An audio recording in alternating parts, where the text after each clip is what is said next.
There ain't no good light in here.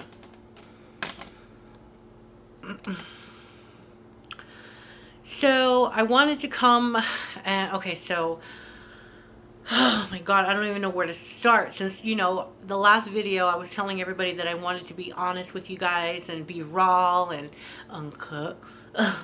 No, but serious note, um okay, so I had my doctor's appointment and it went well. It went great. So she was reading my blood results, and now I had got my blood work with only a month in with taking the medications. And then I had to wait another month for the appointment. So the results were just for 1 month of taking the medication. Now, my A1C, which is the blood, went from a 12 point something to an 8. Now that is good.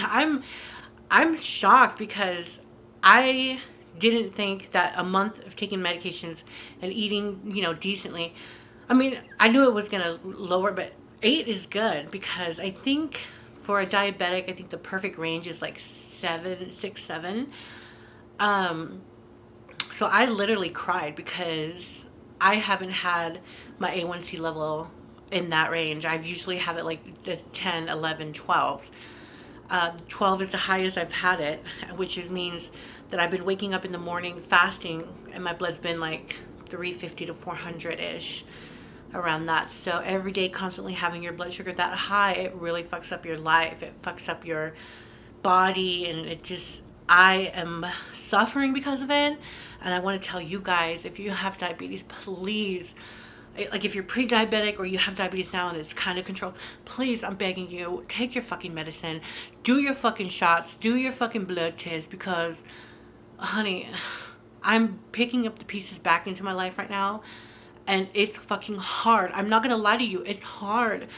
I had to basically train myself to do this all over again. And oh, sorry, I'm gonna cry, but back to the blood results. So the doctor was like really impressed, and I let her know. And you have to be honest with your doctors. You have to tell them the truth, because how can they help you if you lie? So I told her, the first time I met her, I told her, that I'm trying my best, and I haven't taken my medications for years, and I wanted to start new with a new doctor. So I told her what was going on, and she's like, okay, one step at a time. So she was going, because I had my old results printed out so she can kind of see that I ain't playing. So another big thing was the cholesterol, because my cholesterol was off the charts. I think they said 300 is usually the highest, and mine literally was off the charts. Mine was 380 or something like that. And my past doctors have always said bluntly, we don't know how you haven't had a heart attack or a stroke yet, because that's really fucking high. And I have no one to blame but myself. I have no one to blame. I love chips. I love crackers. I love cookies. I love anything crunchy, I just eat whatever the hell I wanted to eat. I didn't give a fuck. So my cholesterol was off the fucking charts, and they're like, your heart can explode any minute. We don't, we don't know how the fuck you're going. So now this is good news, girl. So I know I'm out of breath because I'm so fat. So just 1 month, maybe like a month and a half of taking the medication, continuously. I take atorvastatin, and I take benazepril. I don't know if that is for, I think that's for blood pressure, but atorvastatin for cholesterol. And I think I'm on like 40 milligrams, something like that. So I went from 680, girl, to like 100 and like 20, or like 140, I think, something like that. All I know is in the hundreds. I'll come back and show you the paperwork, girl. But when she was telling me that, like, I literally started crying, because like I was trying hard and I was dieting, and I'm like literally, like, I'm not saying I'm not starving myself, but my body thinks I'm starving because I'm so hungry, and I'm so used to eating whatever I want whenever I want. And so, like, I would just, because I kept telling myself, if these numbers are not good, I'm just going to stop. I'm just going to quit, because what's the point of fighting? Like, I'll just die. I'll just die happy. And I say that, but I'm not going to die happy. I'm not happy. I'm fucking sick. I'm fucking fucking dying. And my teeth are falling out. My hair is falling. I know I keep saying that I'm a broken fucking record, but I just can't get over how I let myself go so fucking bad. But the numbers are down, and oh my god, there was like a relief. It was like a real big mental relief because I was gonna stop it. I was gonna be like, bye girl, I'm done. Fuck them hormones, fuck everything. But she was proud of me and she was so nice, and she's like, whatever you're doing, keep doing it. You are doing great. And I was just like, that was like the motivation, positive thing I needed. Okay, so the testosterone came back. Of course, obviously I'm a boy, I have a PP. Okay, I'm gonna have testosterone in me. Now I heard that 200 is low for a guy, and it goes over to like 900ish, 900 being a little high, or the highest, or whatever. So mine is 215 naturally, without any hormones or blockers or anything. So my testosterone naturally is on the lower side. I think that's why I sound like a girl, and that's why I look like a beautiful woman, honey, because I just have low testosterone. Tell that to my dick girl, cause that bitch, she know it too.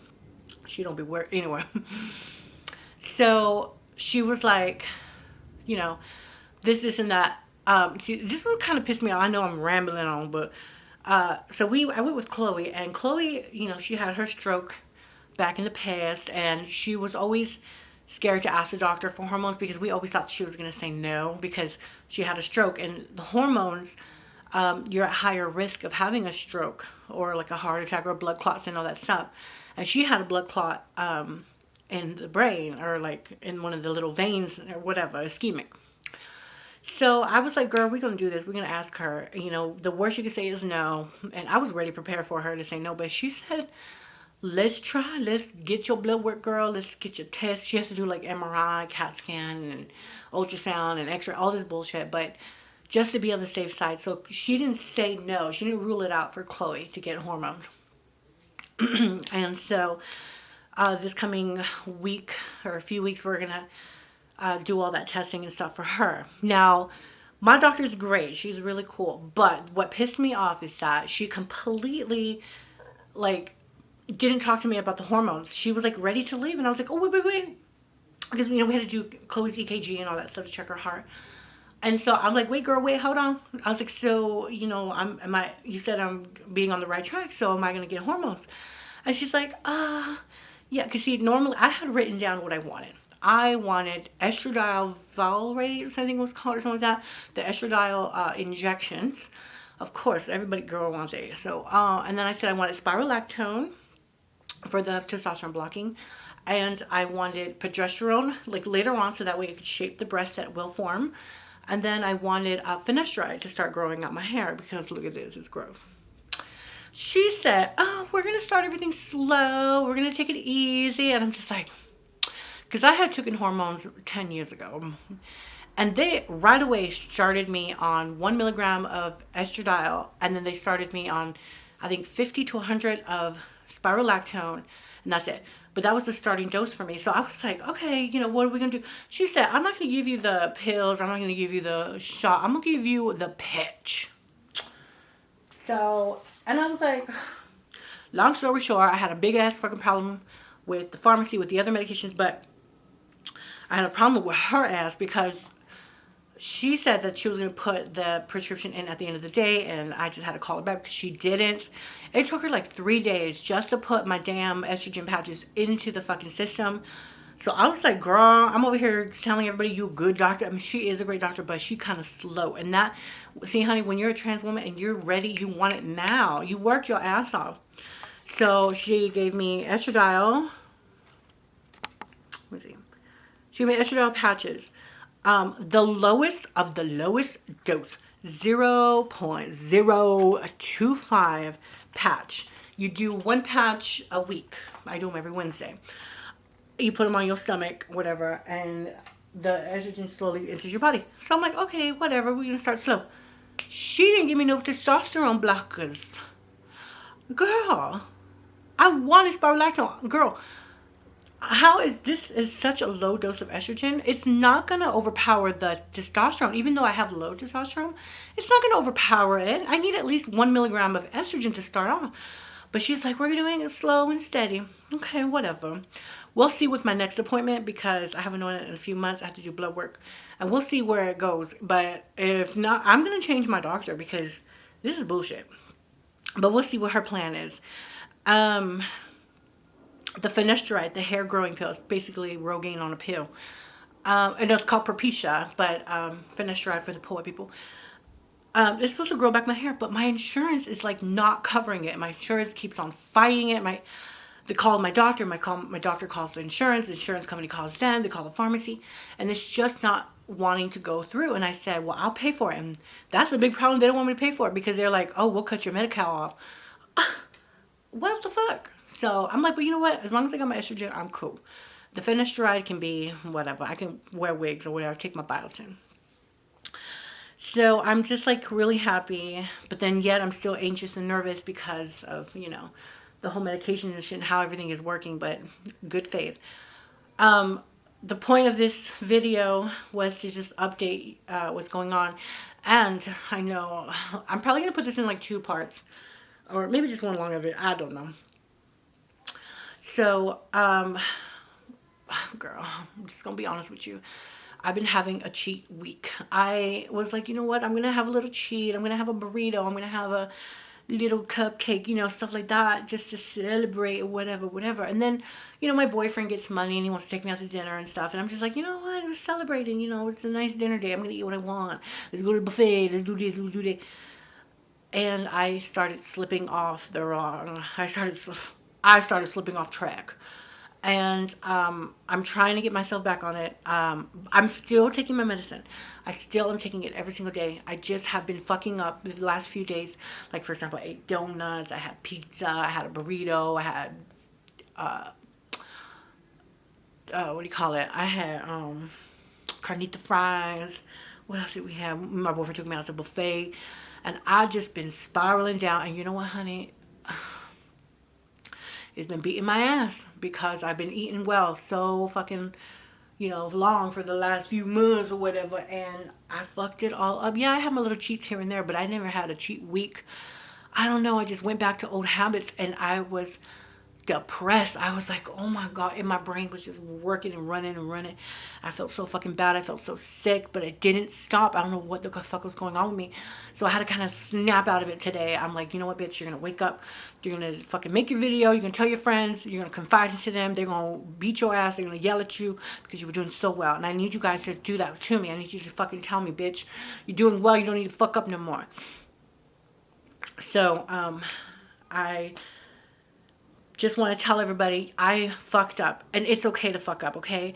It's okay to have a mistake as long as you catch it in time and then you realize that you fucked up and you realize you need to go back. So I'm not beating myself up about it. What I'm going to do, I know it's not right, and a lot of people are saying it's not going to be healthy for you, but I've done this in the past. I'm going to do a juice cleanse all day. I'm going to have like my spinach and little apples and lemons and all that. I'm going to make a green juice so I can flush out my system for the bad week and a half that I had. And I just want to get back on the right track. And I'm sorry, guys. I didn't mean to fail. But, like I said, I'm not beating up myself.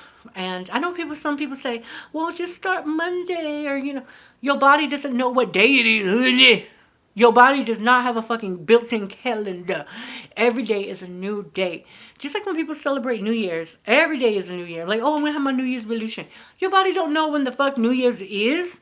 There ain't no such thing as time. We're living in a fucking simulation, honey. Gotta fucking live in the moment. So, it's okay, girl. Calm down. Do your little juice cleanse, have diarrhea all day. I need to get back on work. Also, another thing that I've been struggling with is having like a work schedule. I've been so fucking lazy and I'm struggling at the end of the week to make rent, and I'm just so fucking poor. But yet my fat ass wants to buy food. Thank God I got my food stamps coming on the 10th. We're going to go back to buying all our good stuff and working on getting Chloe's ass in shape too, because she wants the fucking hormones, but she has a problem eating chicken all the time. I can eat chicken all the time. That's fine with me. She, on the other hand, she's a stubborn fucking bitch, and I'm going to put a fucking boot up her ass too. So, I'll update you guys later on what's going to go on or what's happening. I wish I could take my camera out in public and, like, film, but my camera's so fucking big, and it's heavy, and it looks awkward, and I don't know. I just feel awkward talking to the camera in front of people. I should not give a fuck, but I do. Like I said, I'm barely getting used to talking to the camera right now, but I think of it as talking to you guys, and you know, I want to help you guys. You guys help me, and we just do it together, girl. And we need these titties, because I told her, I said, so if I start taking the hormones and all that, she said, I told her about what about breast implants, and she said I just need a psychiatrist and like a therapist to sign off saying that I'm stable, that I can make my own decisions and shit like that, which I have been seeing both. So I'm gonna see about that, if they can just like give me a recommendation or something to her. But I'm gonna make this little green juice, and I don't have all the ingredients because it needs like more shit that I have. But you know what? This is all I have. So it's kind of like a punishment slash body renewal, like kind of getting me back on the right track. Cause bitch, I need to shit. I need to poop. And I know people say, "Oh, the vegetable is not gonna make you poop. You need the fibers. You need." Bitch, shut the fuck up, okay? I know my body. You know your body. You do what you do. I do what I do. I'm not telling you what to do. I'm just showing you how I do. So take whatever I show you and use and do it the way you want to do it. You know, interpret how you want to do it. But today I'm not gonna eat. I'm going to just drink. I'm gonna drink lemonade. Not good, like real lemonade. I'm talking about like lemon water with a little Splenda. I shouldn't even do in the Splenda, but you know what? That green juice is gross. Okay, so I'm going to stop. I'm going to do another video showing you guys my medications and stuff, so get ready for that video. I'm not trying to show people the dosage or anything like that. I'm not telling you to take it. This is what I prescribe to me, and then everybody is different. So don't use my medication as an example, as well as the estrogen and stuff. I'm just saying that 0.025 is the lowest fucking patch you can have. And I'm not trying to be ugly or gross, but I have my little patch. And look at my stomach. I know it's fat. It's disgusting. But here's my little patchy patch. It stays on for a whole week. You could shower with it. It doesn't come off. I'd be scared as fuck that it will. So I take a really quick shower. And I don't stand in front of the water here. I stand behind, wash myself. And then when it's ready to rinse off, I turn around real quick and just go like this. And just rinse off. So I'm going to start doing all this stuff. I'm going to start vlogging more. I got a new tablet so I can start editing videos more better. I got the Samsung S6 Lite. Look at me, it's so fancy. It's really cool. I don't know, maybe I'll show you guys, maybe I'll show you a video of me playing with this and my pussy on OnlyFans.com. The chance on the code. Yeah, so I gotta start doing that too because, bitch, I'm poor. But yeah, here's my tablet. It's really nice. I really like it. I've been playing with it for the last few days, and it is great. Because I've had a cheap tablet. I had a tablet that came with my tablet plan from Metro PCS. It was like a little Joy tablet. Stupid as fuck. But you know, it got me through. Okay, here I go rambling. I'm sorry for rambling. I know this video is long, but I just want to show you the good news and the bad news. And every day is a new day. We just got to stay positive. We're living in a simulation, honey. We control our own world. The world may seem dark and gloomy because you see it dark and gloomy. Okay? Just because that is like that don't mean it is, honey. The way you see the world is how it affects you. So let me get to what I'm doing. I love you guys. Thank you so much for the support and love. My little few followers. I love you guys so much. So I know, that's gross. I got little mucus. Alright, love you guys. Bye.